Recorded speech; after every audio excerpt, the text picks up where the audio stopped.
So in continuation of water balance, now anything that alters the balance between consumption and excretion will create an imbalance. And so that imbalance will affect the osmolarity of the body fluid. It has a negative impact or negative effect on the osmolarity of the body fluid. Now, typically, an average adult is expected to take about minimum of 2.5 mils of body fluid, 2.5 liters. That means 2,500 mils or 2.5 liters of body fluid should be consumed daily. And also that amount is expected to also be excreted daily. So for there to be a balance, the amount consumed has to balance the amount to be excreted. Now, we understand that most of the water intake that one takes come from the digestive tract. That means through the GIT. About 250 mils of water is generated from metabolic activities of the body. And so, with that, you can see that you cannot ignore the contribution of water from the metabolic activity of the body. And so, water is also lost through the kidney and through the urine in the body. Now, a healthy body maintains plasma osmolarity within a narrow range by employing several mechanisms that regulate both water intake and water excretion. So, with that, water intake and water loss are regulated.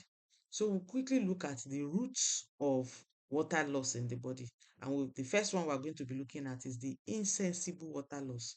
Now, there are certain places through which we lose water daily as individuals, even though we do not consider them as significant because we may be losing water through those channels unnoticeably. So that's why they are called um, insensible water loss, because you may not be noticing that water is being lost through those channels, but water is actually being lost through those channels. And one of them is from the skin. You you perspire through the skin, and even though you are not sweating, you are losing water. So an individual loses water through the skin, through perspiration, and it's water lost through perspiration falls in between 100 mils and 400 mils per day, depending on the body size. Depending on the body size, you don't expect somebody who's very big to lose the same quantity of water in a day with somebody who's not very big, because you know that surface area comes into question when it comes to water loss through perspiration. So through perspiration, we lose between 100 and 400 mils of water, depending on the body size on the individual. Then also depending on the physical activity. Somebody who is seated all day in an office from morning till evening is not getting up to do any significant activity. You don't expect the amount of water lost by that individual to be the same of somebody who is walking around, maybe walking from one facility to another, going on one errand or the other throughout the day.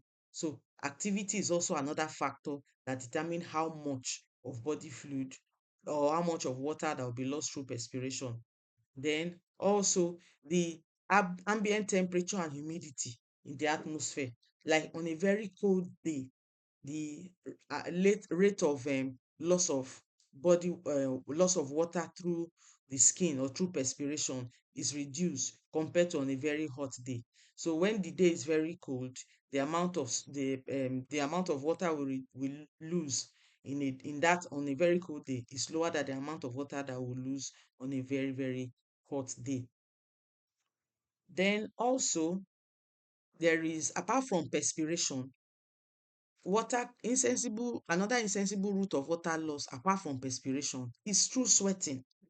Perspiration is normally, as you sit down, it's like evaporation of fluid from the skin. But sweating is different on its own. Sweating, you could see the sweat forming on the skin, and then water is lost through sweating. And the average volume of water lost through sweating is between 300 to 500 ml per day. And that is also subject to activities of the individual, and also subject to the atmospheric temperature, the environmental temperature.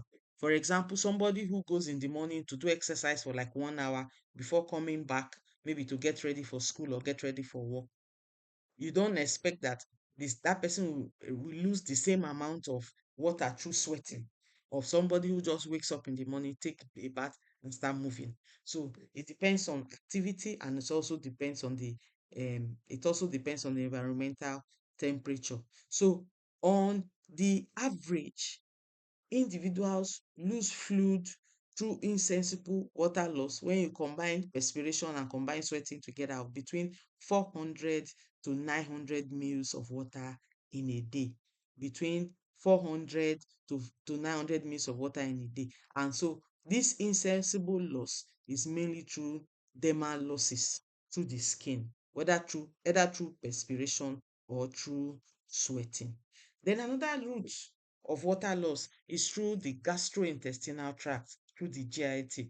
Now, when you lose water through the GIT, the major way, or the only way, the main way of losing water through the through the GIT is through a passing of stool, through feces. So, on the average, about 100 ml of water is lost through the GIT in a day, on the average, through the GIT in a day, for somebody who is not vomiting and is not having diarrhea.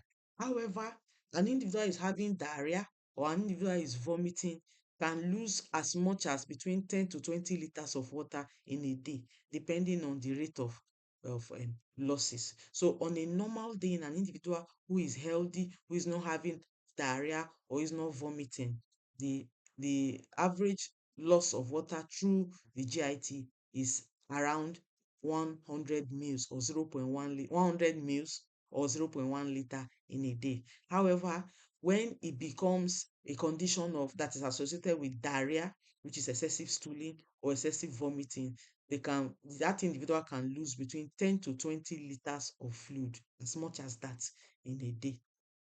And then also the major loss of water from the body, or major route of excretion of water from the body, is through renal loss.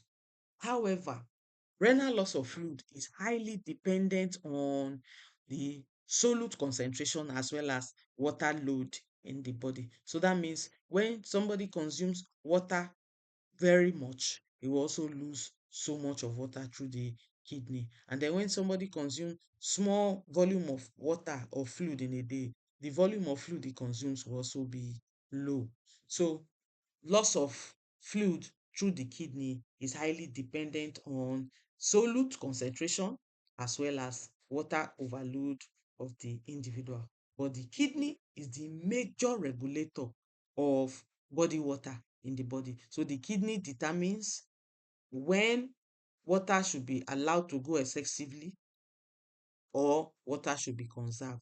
And that determination, like I earlier explained, is determined by action of certain hormones and certain signals and certain triggers from the body.